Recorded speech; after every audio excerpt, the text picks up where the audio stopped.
Shalom, selamat pagi. Kita bersyukur kerana dapat bertemu sekali lagi beribadah bersama-sama pada pagi Ahad ini secara online. Ya, kali ini ada kelainan sedikit dibandingkan beberapa minggu lalu. Hari ini kita ada video, khotbah dalam bentuk video. Ya, saya akan membawa kita lihat teks khotbah hari ini. Mari kita lihat. Kita lihat di kitab Filipi pasal 2 ayat 12 hingga 18. Mari kita buka Alkitab masing-masing dan kita baca ya. Tajuk besarnya, tetaplah kerjakan keselamatanmu. Ayat 12.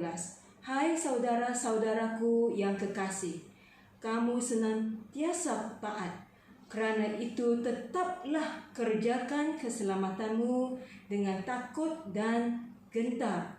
Bukan saja seperti waktu aku masih hadir, tetapi terlebih pula sekarang waktu aku tidak hadir.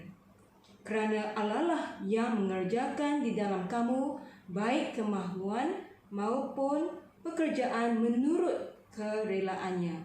Lakukanlah segala sesuatu dengan tidak bersungut-sungut dan berbantah-bantahan, supaya kamu tiada beraib dan tiada bernoda, sebagai anak-anak Allah yang tidak bercela di tengah-tengah angkatan yang bengkok hatinya dan yang sesat ini, sehingga kamu bercahaya di antara mereka seperti bintang-bintang di dunia, sambil berpegang pada firman kehidupan, agar aku dapat bermegah pada hari Kristus, bahawa aku tidak percuma berlumba dan tidak percuma bersusah-susah. Tetapi sekalipun darahku dicurahkan pada korban dan ibadah imanmu, aku bersukacita dan aku bersukacita dengan kamu sekalian. Dan kamu juga harus bersukacita demikian dan bersukacitalah dengan aku. Mari kita berdoa. Ya Allah Bapa yang kami sembah, terima kasih Tuhan untuk teks yang kami baru baca sebentar tadi. Tuhan, walaupun firman ini kami pernah dengar, pernah baca, namun firman-Mu adalah seperti aliran sungai. Walaupun sungai itu adalah sungai yang sama, tetapi airnya senantiasa berjalan, sentiasa adalah baru dan segar. Begitu juga dengan firman hidup-Mu Tuhan. Kami sungguh-sungguh percaya dan tahu firman-Mu yang hidup ini sentiasa segar untuk kami semua. Tuhan, kami taklukkan hati dan fikiran kami ke dalam tangan Tuhan, agar dan mengizinkan Roh Kudus untuk berperkara dalam hati kami. Pakailah hamba-Mu untuk menyampaikan isi hati Bapa untuk setiap yang mendengar mesej ini. Terima kasih Tuhan, dalam nama Tuhan Yesus kami mengucap syukur dan berdoa. Amin. Ya, jadi pada minggu lepas kita telah melihat teks yang sama yang bertemakan bertumbuh segambar Yesus Kristus. Maka pada hari ini saya akan membawa tema yang sama, bertumbuh segambar Yesus Kristus part 2. Minggu lepas saya membawa kita untuk melihat 2 poin, ya, 2 prinsip untuk kita bertumbuh dalam Tuhan. 2 prinsip untuk kita bertumbuh matang dan dewasa dalam Tuhan, bertumbuh segambar Yesus Kristus. Prinsip yang pertama iaitu mentaati, semua perintah Tuhan, mentaati apa yang tertulis dalam Alkitab, supaya kita bertumbuh segambar Yesus Kristus. Prinsip yang kedua ialah lakukanlah bahagian kita. Setiap kita ada tanggungjawab masing-masing untuk bertumbuh dalam Tuhan, untuk kerjakan keselamatan kita, iaitu membaca Alkitab, membaca firman Tuhan, merenungkan firman Tuhan dan berdoa. Itulah bahagian kita yang kita harus lakukan, yang kita bertanggungjawab di hadapan Tuhan agar kita bertumbuh segambar Yesus Kristus. Mari, hari ini kita akan lihat dua lagi prinsip bagaimana kita boleh bertumbuh segambar Yesus Kristus. Prinsip yang ketiga, ya, minggu lepas prinsip pertama, prinsip kedua, hari ini prinsip yang ketiga adalah jangan bersungut-sungut. Untuk kita bertumbuh dalam Tuhan, prinsipnya adalah kita harus lakukanlah segala sesuatu tanpa bersungut-sungut. Seperti yang tertulis di ayat 14 dan 15 tadi yang kita baru baca, lakukanlah segala sesuatu. Do everything. Every maksudnya semua. Lakukanlah segala sesuatu dengan tidak bersungut-sungut dan berbantah-bantahan. Ayat 15, supaya kamu tidak beraib dan tiada bernoda sebagai anak-anak Allah yang tidak bercela di tengah-tengah angkatan yang bengkok hatinya dan yang sesat ini, sehingga kamu bercahaya di antara mereka seperti bintang-bintang di dunia. Nah, lakukanlah, perkataan ini adalah satu perintah. Perintah daripada Tuhan. Bukan satu pilihan, ya.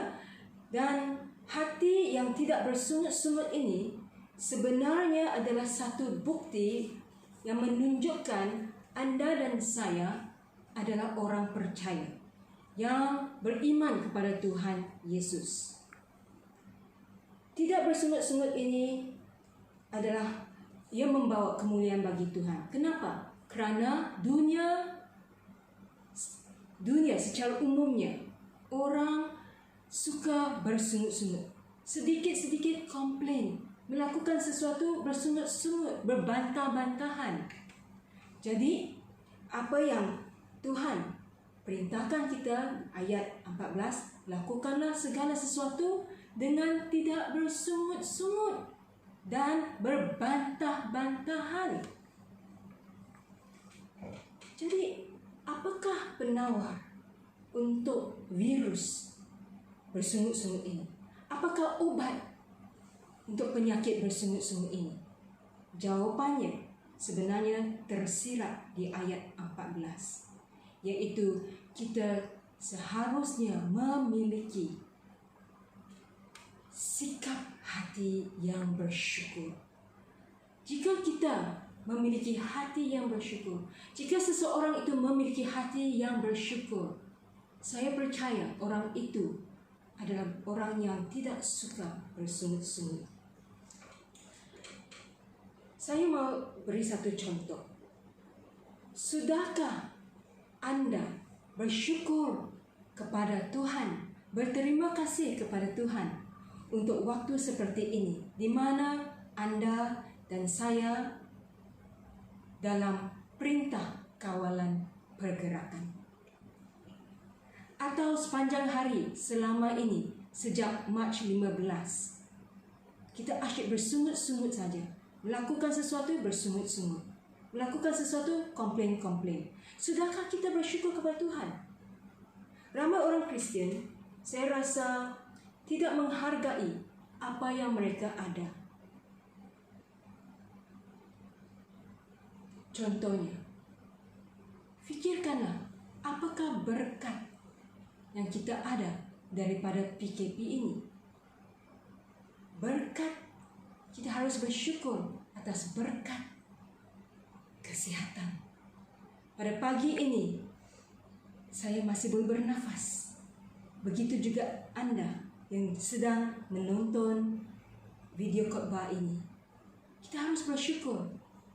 Tuhan memberkati kita dengan kesihatan yang baik.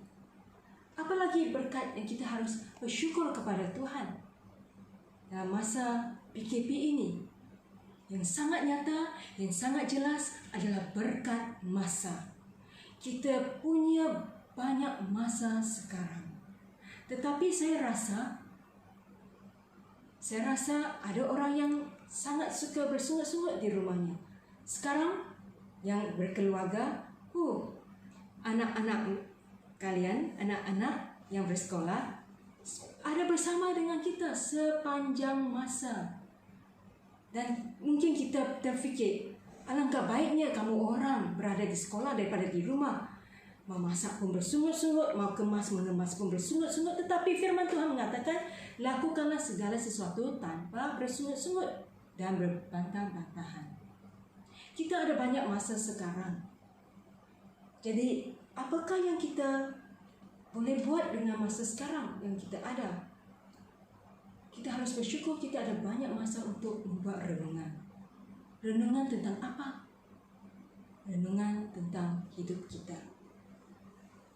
Renungan tentang adakah kita mengenal pasangan kita dengan sesungguhnya, mengenal anak-anak kita dengan sesungguhnya, merenungkan hubungan kita dengan Tuhan, merenungkan perjalanan hidup kita bersama Tuhan. Kita ada banyak masa untuk merenungkan kebaikan Tuhan, kesetiaan Tuhan. Kalau bukan PKP ini, saya pasti kita akan sibuk dengan ini, sibuk dengan itu. Macam-macam alasan. Saya tidak ada masa untuk membaca firman Tuhan. Saya tidak ada masa untuk diamkan diri, untuk merenungkan tentang hubungan saya dengan Tuhan. Jadi apakah alasan sekarang kita punya banyak masa? Jadi lakukanlah segala sesuatu tanpa bersungut-sungut. Prinsip ini sangat penting untuk kita bertumbuh matang dalam Tuhan, bertumbuh segambar Yesus Kristus. Mari jemaat SIB Port Dickson, saya ajak kita semua untuk melihat segala sesuatu dengan sudut pandangan Yesus Kristus. Bila kita melihat segala sesuatu dengan pandangan atau sudut atau perspektif mata Tuhan, maka kita akan memiliki sikap hati yang bersyukur dan berterima kasih kepada Tuhan. Jika kita sentiasa melakukan sesuatu dengan bersungut-sungut dan berbantah-bantahan, komplain, saya percaya kita tidak dapat bertumbuh matang dan dewasa dalam Tuhan. Saya percaya kalau kita memiliki sikap hati yang bersungut-sungut, lakukan apapun bersungut-sungut, sukar sekali untuk kita bertumbuh segambar Yesus Kristus. Satu ayat yang saya sangat suka dan ini mendorong dan ini mendukung prinsip lakukan segala sesuatu tidak bersungut-sungut, yaitu di 1 Tesalonika pasal 5 ayat 18. Anda tahu ini adalah salah satu firman favorit saya, yaitu bersyukurlah dalam segala hal, sebab itulah yang dikehendaki oleh Allah dalam Kristus Yesus bagi kamu, bagi Anda, bagi Brother Herman, bagi Sis Sinra, bagi Brother Lister Entam, bagi Sis Nor, bagi Brother Cristino, bagi Sis Hot Marina, bagi Pastor Sylvester, bagi Shalin Chia. Bersyukurlah dalam segala hal, kerana itulah yang dikehendaki Allah bagi kamu. Prinsip yang keempat, mari kita beralih ke prinsip yang keempat, di mana kita harus pegang agar kita bertumbuh segambar Yesus Kristus, adalah kejarkan nilai kekekalan dalam Kristus. Kejarkan nilai kekekalan dalam Kristus. Kita lihat ayat 16 dan sehingga 18. Sambil berpegang pada firman kehidupan, agar aku dapat bermegah pada hari Kristus, bahwa aku tidak percuma berlomba dan tidak percuma bersusah-susah, tetapi sekalipun darahku dicurahkan pada korban dan ibadah imanmu, aku bersukacita, dan aku bersukacita dengan kamu sekalian, dan kamu harus juga bersukacita demikian, dan bersukacitalah dengan aku. Prinsip yang keempat ini untuk kita bertumbuh segambar Yesus Kristus adalah kejarkan nilai kekekalan dalam Kristus. Secara sedar atau tidak sedar, setiap kita dalam hidup ini, kita kejarkan sesuatu. Soalannya, apa yang kita kejarkan? Sebelum saya sentuh hal itu, saya mau mengingatkan kita firman yang tertulis dalam Matius 24 ayat 35 yang berbunyi, langit dan bumi akan berlalu, akan lenyap, tetapi perkataanku, itu firman Tuhan, tidak akan berlalu, tidak akan lenyap. Maka Tuhan dengan sangat jelas memberitahu kita, langit dan bumi akan lenyap, tetapi perkataanku, firman Tuhan, tidak akan lenyap. Soalnya, dalam hidup ini, dalam hidup kita yang ada di bumi sekarang, apakah yang kita kejarkan? Sesetengah orang, termasuk orang Kristen, mereka mengejarkan, contohnya, pekerjaan yang baik, keuangan yang sehat, kereta yang lebih mewah, handphone yang terkini, apalagi pendidikan yang lebih tinggi. Sijil tak cukup, diploma tak cukup, first degree, bachelor degree tak cukup, master's degree tak cukup, PhD, satu PhD tak cukup, PhD kedua dan PhD ketiga, lama-lama permanent head damage. Apalagi yang orang kejarkan di dunia ini? Mungkin harta, tanah 2 ekar tak cukup, mungkin mau 10 ekar tak cukup, 100 ekar tak cukup, tanah di Tenong tak cukup, mau lagi tanah di mana? Saya bukan sangat tahu, banyak tempat di Sabah Sarawak, tanah di Tawau, tanah di Tenong tak cukup, mau lagi tanah di Tawau, tanah di Tawau tak cukup, mungkin di Miri tak cukup, di Limbang tak cukup, dan seterusnya. Saya mau memberitahu kita, dalam Alkitab, Tuhan tidak pernah kata semua ini tidak penting. Semua ini penting. Ya, kita masih hidup di dunia ini. Semua ini penting. Tetapi semua ini adalah sekadar alat yang Tuhan percayakan kepada kita untuk digunakan untuk kemuliaannya, untuk melakukan kehendaknya. Semua ini adalah talenta, harta yang Tuhan percayakan kepada kita sebagai pengurus Tuhan yang setia dan baik untuk menguruskannya bagi kemuliaan bagi Tuhan. Bukan untuk kita semakin hari semakin kejar barang-barang ini. Jadi kita harus merenungkan apa yang kita kejarkan. Satu teks yang meneguhkan tentang hal kejarkan nilai kekekalan dalam Yesus Kristus ada tertulis dalam kitab Lukas pasal 9 ayat 23 hingga 25. Berbunyi sedemikian. Katanya kepada mereka semua, katanya ini adalah firman Tuhan Yesus sendiri.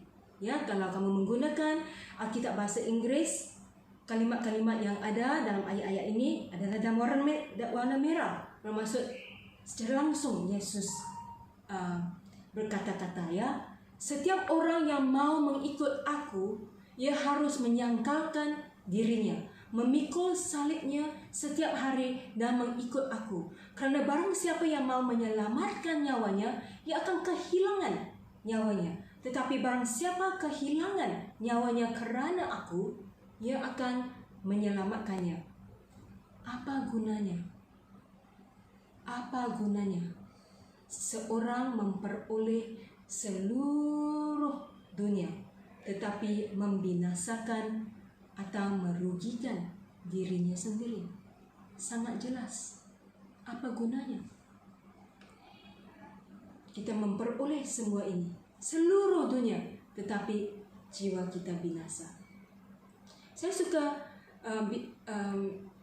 verse ini, ayat ini dalam bahasa Inggris, kerana ia lebih dekat, ya, maksudnya dengan bahasa aslinya. Yang bahagian yang tertulis, setiap orang yang mau mengikut aku, ia harus menyangkal dirinya, memikul salibnya setiap hari dan mengikut aku. 2 kali, mengikut aku, mengikut aku. Dalam bahasa Inggris, ia berbunyi, if anyone who wants to come after me. Ia lebih langsung dengan bahasa aslinya. If anyone wants to come after me, come after, memberi konotasi, mengejar.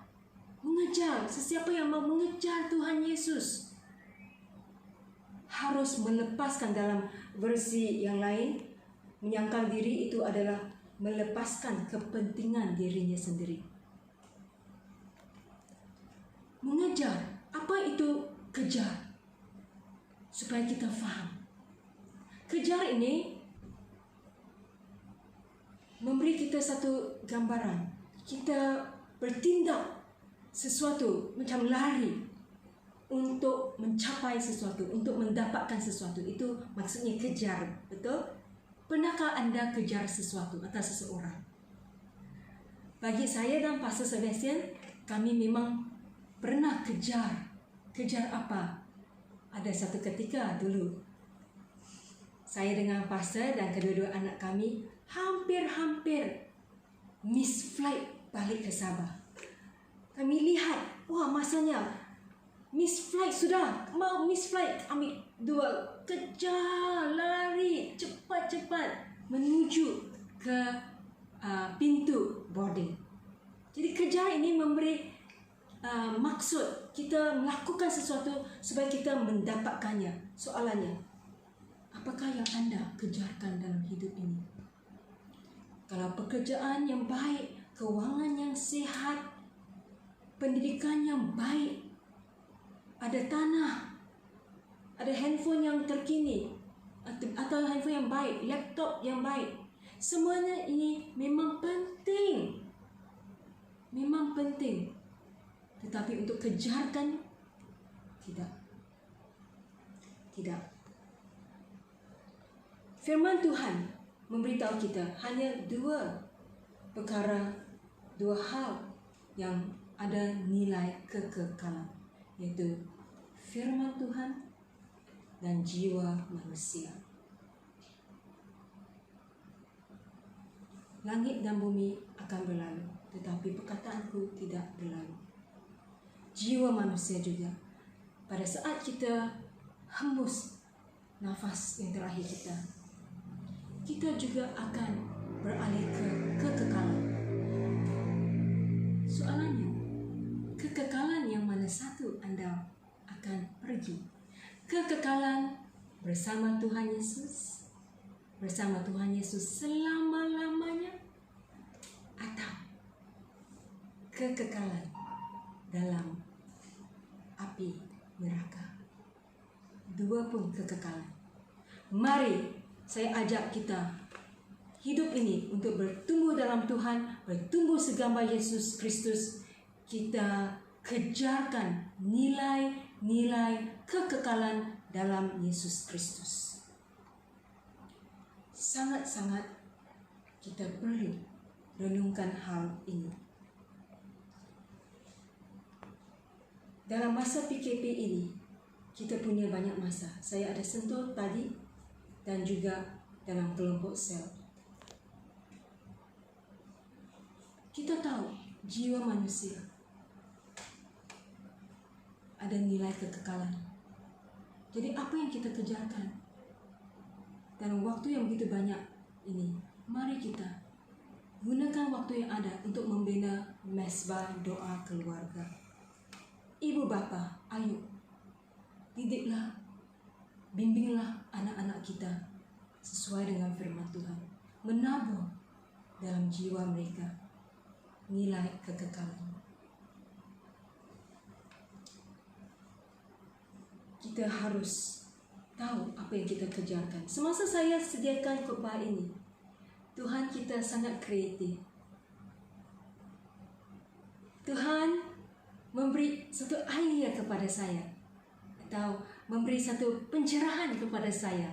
Dia kata, Shalin, saya mau kamu cuba susun semula, atur semula huruf-huruf yang ada dalam perkataan kejar, K-E-J-A-R, kejar.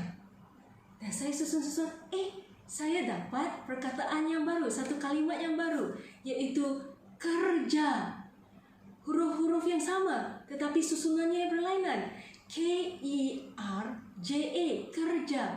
Tuhan mau kita membezakan apa yang Tuhan sudah memberkati kita, apa yang Tuhan sudah menganugerahkan kepada kita, semua aset, harta benda, keuangan, pekerjaan yang baik, kita harus kerjakannya bagi kemuliaannya. Kita harus kejarkan firman Tuhan yang mengatakan dalam kitab Injil Matius, hai hambaku yang baik dan setia. Itu yang kita mau kejarkan. Kita mengerjakan apa yang Tuhan sudah beri kepada kita, kerana kita mau kejarkan nilai-nilai kekekalan firman Tuhan. Kita mau mendengar firman-Nya yang tidak akan lenyap pada harinya Tuhan. Hai hambaku yang setia dan baik.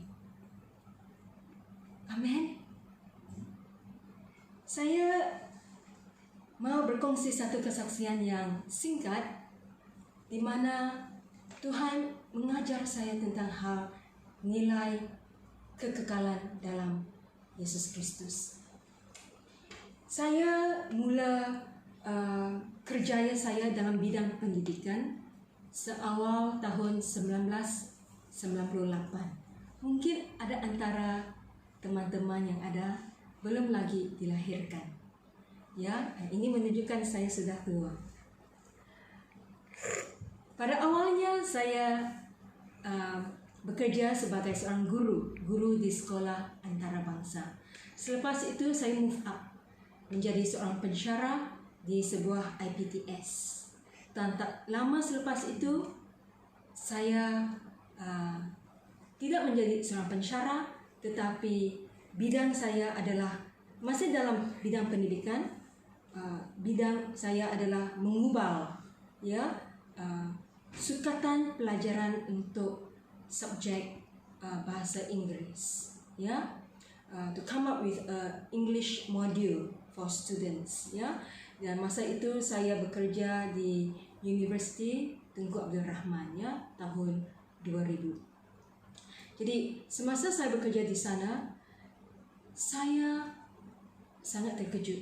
Sejujurnya saya terkejut kerana Presiden UTAR sendiri, Tan Sri Datuk Dr. Eng, mengangkat saya sebagai setiausaha peribadinya.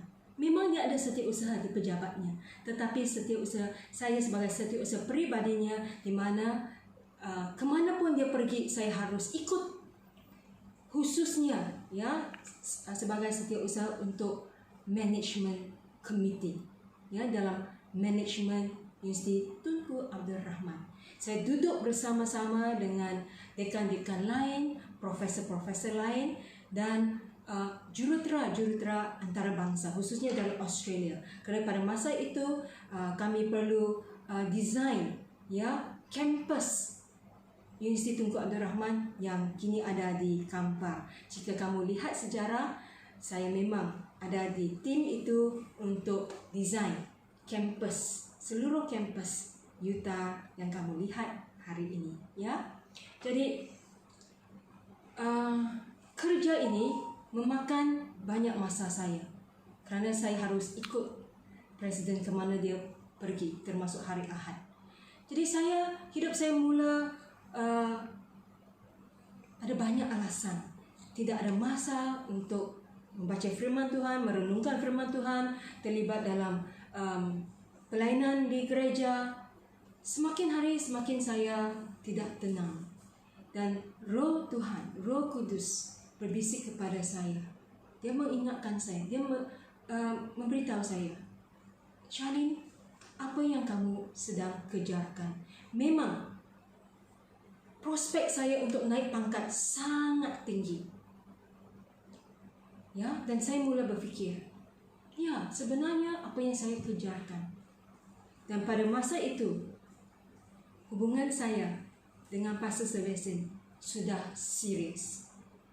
Jadi, akhirnya selepas berdoa, saya mengambil keputusan untuk meletak jawatan.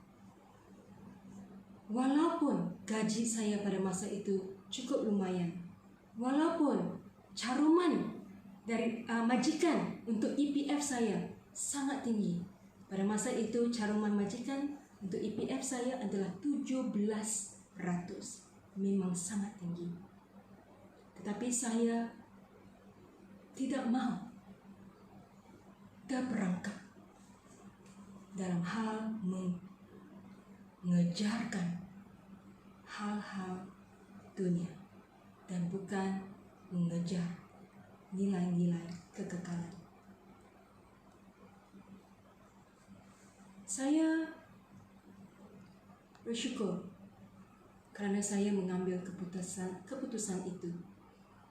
Kalau tidak, mungkin saya tidak